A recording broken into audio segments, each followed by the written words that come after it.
Salut à tous, j'espère que ça roule. Aujourd'hui, on va faire ensemble cette petite illustration digitale. Et en fait, j'avais envie de faire un remix de cette peinture que j'ai toujours adoré de Rembrandt. Donc je sais qu'on est assez loin de l'original, mais c'était vraiment le but, c'était de m'inspirer de l'architecture et du contexte environnemental, etc. et de faire un petit peu ma propre sauce avec ça. Bref, on va pas tergiverser 200 ans, de toute façon dans cette vidéo je vais vous expliquer un petit peu comment j'ai fait le dessin. C'est un petit peu tout le processus de A à Z on va dire, et ça va vous permettre d'avoir des petits tips and tricks comme on dit pour vous aider à faire ça dans vos propres peintures après. Et pour le matériel, je vais utiliser cette tablette que j'ai pas encore ouverte. Donc en fait, au moment là où tout de suite je parle de cette peinture, je l'ai pas encore fait en réalité.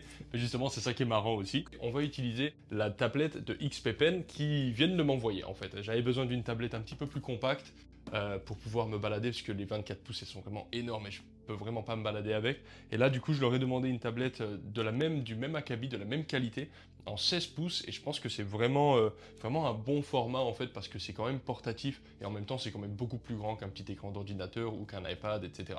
Bref, on va l'ouvrir ensemble et puis on va voir un petit peu ce qu'il y a dedans. Elle est hyper fine, elle est hyper légère, beaucoup plus légère et beaucoup plus fine que la 24 pouces évidemment. Et voilà, là on voit, vous voyez, c'est mat, ici ça reflète pas. Et ça c'est vraiment cool en fait, ça reflète assez peu, hein. C'est pas un miroir du tout.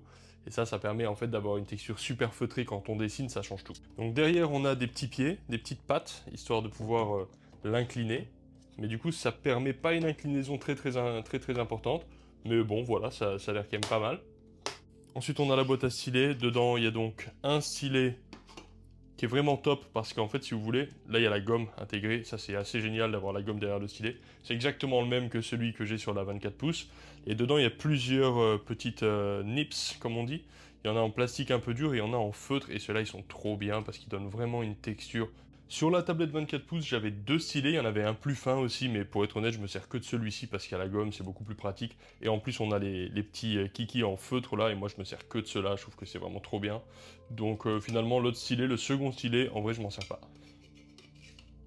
Bon, ensuite, évidemment, il y a le petit gant, ça c'est hyper important pour bien glisser le petit gant, et puis bon, des trucs pour nettoyer les écrans, des câbles et tout, juste le truc de base pour que vous puissiez le connecter avec ce que vous avez envie d'utiliser, et la petite télécommande qui permet d'assigner des raccourcis clavier. Au début, je pensais que c'était pas génial, en vrai, c'est super cool, c'est vraiment super pratique, et ça évite d'avoir constamment l'épaule levée sur l'ordi, ça amène du repos et de la facilité au travail, tout simplement. C'est juste du confort, mais on crache pas dessus. Donc voilà, tout est installé, je suis bien, je vais pas tarder à commencer l'illustration. Et on voit que c'est vraiment cool, hein, les couleurs sont belles, la résolution est bonne, c'est pas en 4K, je crois que c'est en 2K, un truc comme ça. Mais en fait sur 16 pouces, ça suffit, on voit pas les points, en fait la résolution elle est vraiment hyper fine. Allez c'est parti, on va faire un petit peu cette illustration. Bon allez, j'ai beaucoup trop parlé, on va faire ce dessin. Abonnez-vous à la chaîne si vous êtes chaud, on va essayer d'atteindre les 100 000 abonnés pour 2025. À mon avis c'est jouable. On va tout simplement commencer à faire quelques points de fuite vite fait, bien fait, et les placer un petit peu là où on en a envie. Vous voyez quand je dessine comme ça de façon un petit peu instinctive, un petit peu intuitive, parce que je vais pas faire un dessin d'architecture ultra précis, donc avoir une perspective parfaite, ça va pas forcément m'aider. Ce qui compte c'est plus d'avoir un ressenti global. Le but là c'est plutôt de placer le concept, on va dire, assez rapidement, et les lignes de fuite elles permettent de visualiser la perspective, clairement. On va mettre l'arbre qu'on voit sur l'illustration, évidemment, et on va commencer à construire un petit peu le pont grâce aux lignes de fuite qu'on a placées avant. Donc on voit qu'il y a un point de fuite qui est un petit peu décalé sur la gauche qu'on voit, on le voit, il est sur la ligne d'horizon, derrière l'arbre, et il y a un autre point de fuite qui est plutôt sur la droite, qui est vachement loin, en fait, qui est à l'extérieur de la page. J'ai une autre vidéo qui parle de comment on fait des points de fuite qui sont à l'extérieur de la page, je vous invite à la trouver, mais voilà, là je le fais juste un petit peu comme ça, à l'œil, en fait, et ça, pareil, ça suffit, quoi. Et ensuite, en fait, je vais redessiner le pont qu'on voit sur l'illustration de Rembrandt, mais avec un point de vue juste différent. C'est un petit peu le même contexte, mais c'est pas le même point de vue en fait, tout simplement. On prend un objet, puis on le tourne, et puis en fait on se positionne vis-à-vis de lui là où on en a envie, quoi. Et un des avantages de bosser sur une tablette, ça va être justement de pouvoir corriger très facilement ses erreurs, ou alors même pas des erreurs, mais plutôt changer d'avis. Là par exemple, l'arbre qui était d'un côté, hop, je le gomme, je le mets de l'autre côté. C'est pas très compliqué sur une toile non plus de faire ça, mais c'est vrai que sur une tablette c'est encore plus permissif en fait, on va dire. On voit qu'il y a un genre de village un petit peu planqué dans l'atmosphère sur l'illustration de Rembrandt. Et du coup, je vais essayer de le redessiner aussi. On voit qu'il y a des palissades, etc. Je vais rajouter un moulin, une petite église. En fait, j'ai envie de rajouter une ambiance Hollande, parce que Rembrandt, il était de là-bas, son musée, il est là-bas, à Amsterdam, etc. Donc j'avais envie de rajouter en fait ce côté voilà très plat avec un moulin en fond. Enfin voilà, moi j'ai déjà passé pas mal de temps à Amsterdam en Hollande, j'aime bien, c'est un endroit que j'aime bien. Donc l'idée c'était d'accentuer un petit peu, on va dire, la signature du pays au travers de quelques bâtiments un peu clichés, on va dire, et le moulin, bon, bah, c'est le bâtiment cliché de la Hollande, donc ça tombait assez bien. Si vous avez envie de développer votre capacité comme ça, on va dire à griffonner un petit peu d'imagination et en même temps de façon cohérente vis-à-vis des fondamentaux, de la perspective, etc., et que là ça va un petit peu vite pour vous, référez-vous à ma formation Le Monde du dessin. C'est une formation qui est vraiment focalisée sur la base du dessin, et on parle de dynamique, de perspective, juste des masses de valeurs, etc. Et en fait, c'est vraiment un bon pied à l'étrier, je pense. Il y a une soixantaine de vidéos qui font entre 10 et 30 minutes, et on fait plein d'exercices en temps réel. C'est hyper sympa, les gens, pour le moment, en sont quand même assez satisfaits. Donc voilà, si vous voulez y voir plus clair, checkez mes formations, ça vous aidera, c'est clair. Ce qu'on peut voir aussi, c'est que je m'amuse à faire des lignes, en fait, un peu comme des lignes de fuite, mais qui bougent, qui sont courbes, en fait, en fonction du terrain. Ça, c'est un truc que je me suis mis à faire il y a quelques temps, quand je fais des paysages. Je trace des lignes de contour, en fait, on appelle ça des cross-contours en anglais. Et en fait, c'est des lignes de fuite, mais qui sont courbes, qui suivent le mouvement du terrain, et qui donnent, par exemple, on voit que le pont, il est courbé vers le haut. Et ça permet, en fait, de visualiser les volumes juste en tracé, sans avoir à faire d'ombrage. C'est une façon super intéressante, je trouve, de noter, en fait, l'inclinaison d'un plan dans la perspective sur quelque chose qui est très organique, donc on n'a pas besoin de mettre des points de fuite à chaque fois, etc. Bon, on va pas passer de 200 ans sur le croquis, vous avez compris l'idée en fait, hein, je confirme un petit peu mes formes. Je laisse quand même pas mal de place à l'interprétation au moment où je vais vouloir mettre mes valeurs. De toute façon, le but là, c'est plus de faire un petit croquis, une petite illustration rapide. C'est pas de faire un dessin ultra détaillé. Et là, pour le moment, ça me va pour commencer à poser des valeurs. Du coup, je vais faire un nouveau calque et je vais tout simplement peindre l'entièreté de mon dessin en gris, relativement foncé, relativement clair. Et ça, en fait, ça va juste me permettre d'avoir une base et de ne pas partir de zéro. Une erreur de débutant, souvent, que l'on voit, c'est que, surtout quand les débutants partent d'une feuille blanche, c'est qu'en fait, ils sont très timides, les débutants, à placer des valeurs aux bons endroits et à les placer en suffisamment grande quantité. Donc souvent, ça va faire des dessins où il y a beaucoup de blanc avec quelques gris très timides ici et là, pas forcément très intéressant. Si vous voulez vous rendre compte un petit peu mieux de comment placer les valeurs correctement, dessinez sur du papier gris et utilisez aussi du crayon blanc. Vous verrez en fait que vous allez pouvoir générer beaucoup plus de profondeur beaucoup plus facilement, et la raison c'est parce qu'il y a une base foncée et que la nature en fait elle se présente à nous de façon beaucoup plus foncée qu'on pourrait le croire. Donc bref, on va dire que le fait de partir sur un papier gris foncé, ça va contrebalancer notre tendance naturelle à être timide avec les valeurs un petit peu. Donc là, j'utilise un seul outil. En fait, sur la petite télécommande, il y a une molette, et cette molette, elle peut être assignée à ce que vous avez envie. Cette petite télécommande, c'est tout simplement des raccourcis clavier, vous en faites ce que vous voulez. Et en fait, moi, je l'ai assignée à la taille du pinceau, je crois que c'est le truc par défaut. Et en fait, l'avantage, si vous voulez, moi là, j'utilise qu'un seul pinceau, mais en fait, grâce à la petite molette, avec l'autre main, celle qui dessine pas, je peux augmenter la taille, diminuer la taille, augmenter la taille comme j'en ai envie. Et en fait, c'est hyper pratique. Au bout d'un moment, on commence à choper le réflexe d'augmenter ou de diminuer au moment, sur le coup, lorsqu'on est en train de dessiner. Un petit peu comme si, par exemple, avec un pinceau, on pouvait l'écraser plus ou l'écraser moins, ce genre de choses. C'est vrai que la peinture digitale, comparativement à la peinture traditionnelle, elle offre un certain nombre d'options que la peinture traditionnelle n'offre pas.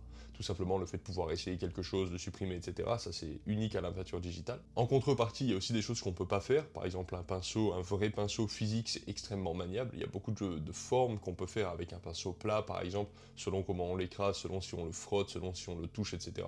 Donc effectivement, là, on va avoir beaucoup plus de versatilité sur un médium tradi. Mais là, un des avantages justement de ça, c'est-à-dire le médium digital, ça va être cette petite molette. On va dire que ça va faire office un petit peu de maniabilité du pinceau, parce qu'on peut voilà, monter, descendre la taille du pinceau assez vite, et c'est quand même vraiment cool. Ça, c'est un outil dont je me sers de plus en plus. Et rappelez-vous d'une phrase qui sera toujours utile pour les artistes, c'est que la lumière jaillit de l'obscurité. Si vous voulez créer de la lumière, il faut assombrir. Et c'est pour ça que là, pour le moment, en fait, je peins avec pas mal de foncé. Et seulement après, bientôt en l'occurrence, je vais commencer à revenir avec de la lumière.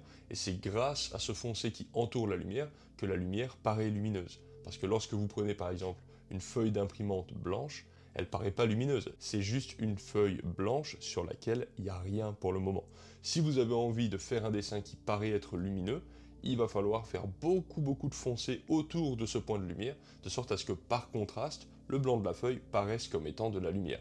Mais blanc et lumière, c'est pas forcément synonyme.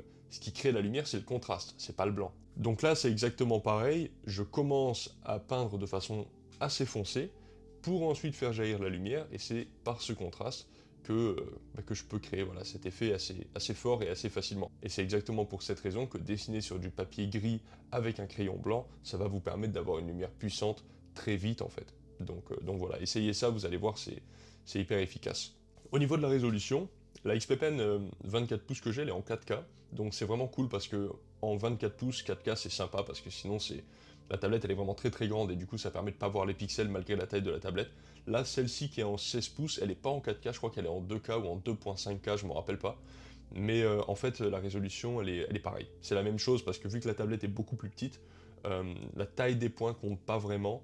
Et en fait, elle a une très bonne résolution. Au début, je voulais prendre la version 4K, mais mon contact chez XP Pen m'a recommandé plutôt de prendre ce modèle-là parce qu'il y avait un meilleur contrôle du stylet et parce que la résolution 4K sur un modèle 16 pouces, ça sert pas à grand chose. Et effectivement, il a raison, les pixels on les voit pas du tout.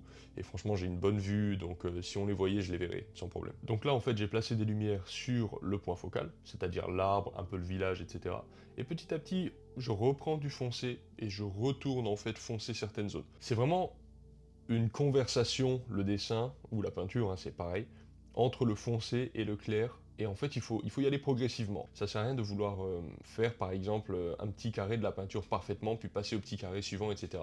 Ça marche que quand on a un modèle photo et qu'on recopie la photo de façon absolument identique. Effectivement, on peut se permettre de faire tout petit morceau par tout petit morceau. Mais quand on crée comme ça, ou quand on semi-crée, on va dire, parce que là je semi-crée d'une certaine façon, on est obligé d'une certaine manière de voir un petit peu sa peinture d'une façon générale, d'une façon holistique. On voit l'ensemble de la peinture, on n'est pas focalisé sur 1 cm². La question des détails, ça vient plus tard. Et en fait, le truc, c'est que tant qu'on a bien fait en fait un rendu global, c'est-à-dire on a bien mis ses lumières générales au bon endroit, ses masses de foncé générales au bon endroit, la perspective atmosphérique qui est respectée, etc. Tant qu'on a fait en fait un premier croquis global intéressant, en fait après ça devient hyper facile de faire des détails, puisqu'en fait on a juste à respecter la masse de valeur dans laquelle on est. C'est-à-dire que là, quand je vais commencer à faire des détails dans la partie lumineuse, j'aurai plus qu'à simplement utiliser la valeur que j'avais déjà établie dans mon pré-dessin d'une certaine façon. Pareil dans les nuages, quand je vais faire un petit peu des variations, j'aurai plus qu'à respecter un petit peu cette masse de valeur. Et ça en fait c'est facile de le faire quand on a déjà établi une pré-peinture en fait un petit peu comme je suis en train de faire là, c'est-à-dire un genre de sous-couche au rendu final quoi. Bon, on va passer à l'étape numéro 2, c'est-à-dire où on va commencer à faire un petit peu du rendu. Mais là, déjà, on a un bon ensemble, une bonne vue d'ensemble du résultat final. Et en fait, à partir de maintenant, le but, ça va être simplement de commencer à zoomer un petit peu et puis regarder un petit peu plus les détails, et voilà ce que ça donne. Donc on voit que ça a pris en subtilité, ça a pris en perspective atmosphérique. Par exemple, le moulin qui est en fond, on va pas voir sa base, on va pas voir où est-ce qu'il prend terre, en fait, en quelque sorte. Euh, on va aussi voir qu'il est très gris, plutôt flou, il n'y a pas beaucoup de détails dessus parce qu'il est plus loin, tout simplement. Et on voit que les objets qui sont plus devant, enfin plus proches de nous, plus proches du point d'observation, on va avoir des zones à l'ombre qui vont être plus foncées, ce genre de choses. Ça, c'est des aspects de la perspective atmosphérique, c'est un concept majeur, peut-être le concept le plus important du paysagisme. Et pareil, si vous avez envie, j'ai une formation dessus où on fait des exercices de dessin, des exercices de peinture. Et le but, c'est vraiment de masteriser, entre guillemets, la perspective atmosphérique.